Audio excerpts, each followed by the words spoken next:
Le oui-non avec pour inviter ce soir Marie-Noëlle Lienemann. Bonjour. Bonjour. Je rappelle que vous êtes sénatrice socialiste de Paris. 3 jours après les élections régionales, diriez-vous que la politique française est en crise? Oui. Les socialistes ont déposé un projet de loi pour moderniser, ce sont leurs termes, les prochaines élections présidentielles. Est-ce que ce texte qui est actuellement débattu à l'Assemblée nationale va dans le bon sens? Plutôt.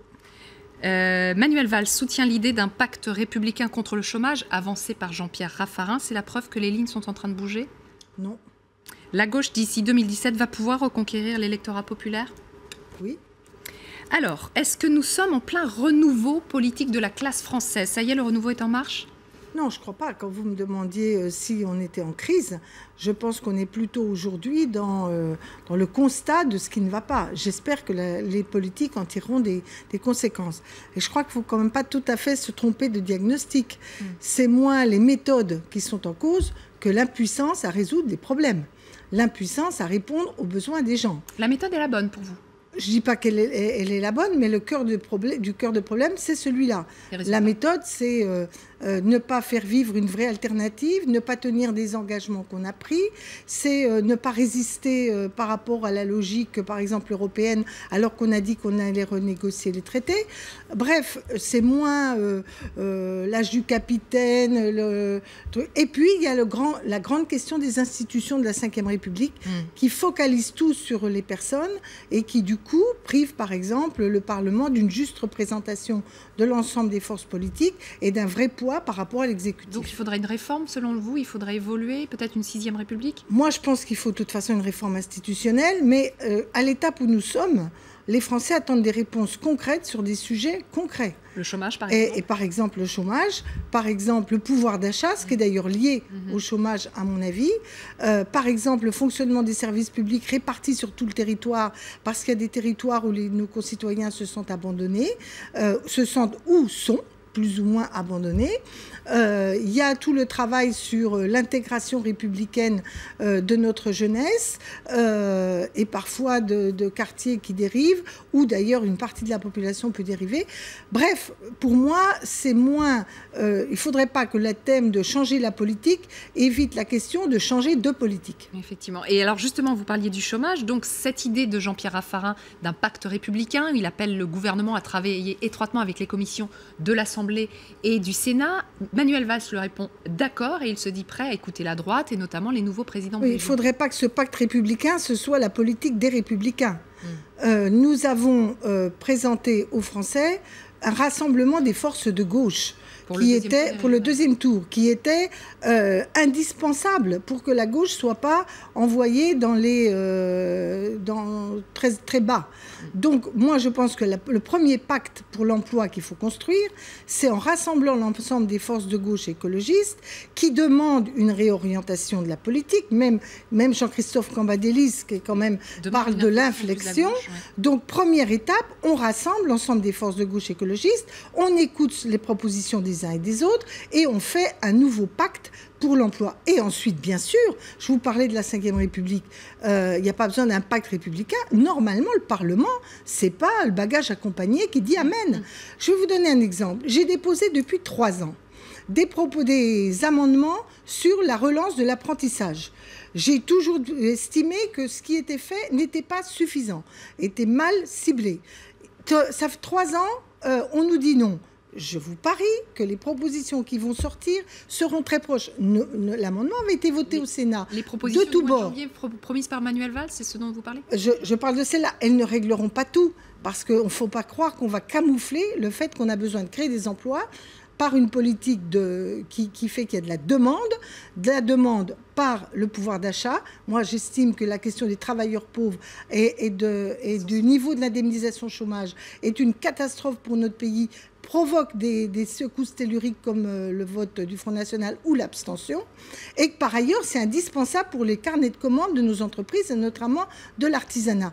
Et deuxièmement, nous avons impérativement besoin de relancer les investissements publics modernisateurs, pas de l'investissement public pour faire des choses pas hyper urgentes, mais pour moderniser le pays, à la fois donner des objectifs. Le gouvernement est prêt à évoluer parce que visiblement au lendemain des régionales, il y avait, semble-t-il, une fin de non-recevoir, on ne changera pas notre cas. Ah mais maintenant, ça fait 4 ans. On sort des élections, le gouvernement dit « Oh, c'est moins pire que prévu ». Et surtout, on ne change rien. Non, mais ça ne peut qu'approfondir la crise politique dont je parlais tout à l'heure. Donc, j'ose espérer que nous arriverons à nous faire entendre. Le premier secrétaire du Parti socialiste a demandé cette inflexion. Le gouvernement ne peut pas faire comme s'il n'entendait rien. Et j'espère que le président de la République annoncera cette initiative. Mais j'entends aussi les petits bruits qui essaient de nous expliquer que c'est la grande alliance gauche-droite qui va sortir le pays de cette difficulté. Il n'y aura pas de mal à la faire. Pour une large part, la politique menée n'est pas très à gauche. Mais il ne faudrait pas que l'alliance gauche-droite, ce soit la droite de foi. Alors, pour vous, la proposition de loi qui est actuellement débattue à l'Assemblée, proposée par les socialistes pour moderniser la prochaine élection présidentielle, va dans le bon sens ? Écoutez, il y a pas mal de choses qui étaient nécessaires à clarifier. Peut-être le sujet qui me pose un petit peu le plus problème dans cette loi, c'est le temps d'accès aux médias. Parce que les petits partis, visiblement, sont quand même personnellement, là-dessus, je ne pense pas que ce soit la bonne méthode. Parce que cette espèce de soutien à l'establishment politique, moi, je fais partie d'un parti qui est inscrit dans l'histoire. Mais il faut qu'il se confronte à la réalité politique. Il ne faut pas qu'il s'auto-entretienne dans ses certitudes en espérant que personne... Et d'ailleurs, bilan des courses, c'est quand même des choses qui émergent et pas forcément du bon côté. Donc, pour ma part, c'est cette question-là qui me paraît la plus préoccupante et j'espère que le débat parlementaire pourra le faire évoluer. Donc, il commence tout juste ce débat parlementaire. En parlant justement de cette évolution de la classe politique, il y a le cumul des mandats. On a vu que Christian Estrosi, Xavier Bertrand et Valérie Pécresse vont renoncer à leur mandat de député puisqu'ils viennent d'être élus président de leur région. Ils veulent se consacrer à leur région. C'est la droite qui montre l'exemple en la matière ? Écoutez, la gauche l'a quand même beaucoup montré. Puis c'est la gauche qui a voté la loi. Alors, on aurait dû la faire plus tôt. Je faisais partie de celles qui voulaient que ça s'applique très, très vite. Néanmoins, ce n'est pas la droite qui l'a fait. Mais bon, la droite a l'air de comprendre qu'enfin, cette question est centrale. J'observe aussi que le Front National, toujours donneur de leçons sur les méthodes politiques, alors eux, le cumul, ça y va, sans état d'âme, etc. Ils ne veulent jamais balayer devant leur porte, trouvant toujours que les autres ont des pratiques inacceptables. Alors, reste que je pense que la gauche doit être d'une grande fermeté sur l'application du non-cumul des mandats. Donc Jean-Yves Le Drian, par exemple. Écoutez, moi, je pense que Jean-Yves Le Drian doit rester ministre tant que de la Défense, tant qu'on est dans une situation de guerre, au moins, si je puis dire, dans le cœur chaud de la guerre. Et il peut très bien laisser quelqu'un d'autre être élu président de région, rester membre du conseil régional et le moment venu, travailler en équipe avec la nouvelle majorité. De toute façon, il faut choisir. Voilà. Moi, je ne crois pas que c'est sain, parce qu'il y a toujours 25 000 excuses. Je crois qu'en plus, honnêtement, il doit être assez pris pour suivre la question de la défense et des armées.